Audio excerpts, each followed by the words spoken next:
ఒక చోట ఒక తాపీ మేస్త్రి ఇంటికి వెడితే అనుకోకుండా అక్కడికి ఫోటో తూచి ఆశ్చర్యపోయాడు వచ్చిన ఆయన. మీ తాతగారా? లేదండి. ఎవరైనా? మోక్షగుండం విశ్వేశ్వరయ్య గారండి. ఆయన మీకెలా తెలుసయ్యా?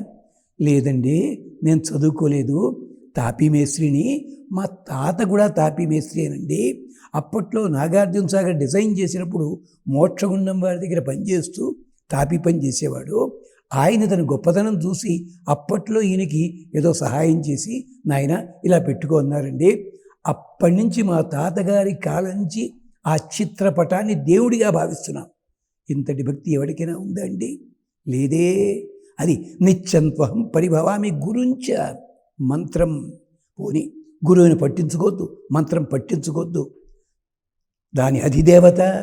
అందరు దేవుళ్ళు ఒకటే. ఈ భావన చాలా గొప్పదే కదా. ఇదే పద్మపురాణంలో అడిగాడు, అన్ని పశువులు ఒకటే, జంతువులు ఒకటే కదా, మరి చిలుకనెందుకు పెంచుకుంటున్నావు, కాకినెందుకు పెంచుకోవటం లేదు? గోవుని పట్టుకెళ్ళి ఇంటల్లా తిప్పుతావు, మరి పందినెందుకు తిప్పావు? ఇది పద్మపురాణంలో అడిగాడు. అంచేత రక్త సామ్యంతు న సామ్యం సంస్కార సామ్యం. దేవతాతత్వం ఒకటే, బంగారం ఒకటే. కంఠంలో ధరించే మంగళసూత్రం వేరు, చెవికి పెట్టుకునేది వేరు. చెవికి పోతే ఒక గంట ఏడ్చి మళ్ళీ కొనుక్కుంటాం. మంగళసూత్రం పోతే జీవితాంతం ఏడుస్తాం కదా. ఇదే చెప్పారు పెద్దలు. అందుకని అలాగ పరిభవామి గురించ మంత్రం తద్దేవతామపి. ఇంత చేసి కూడా నేను భక్తుణ్ణి, నా హం బిభేమి, భయపడను.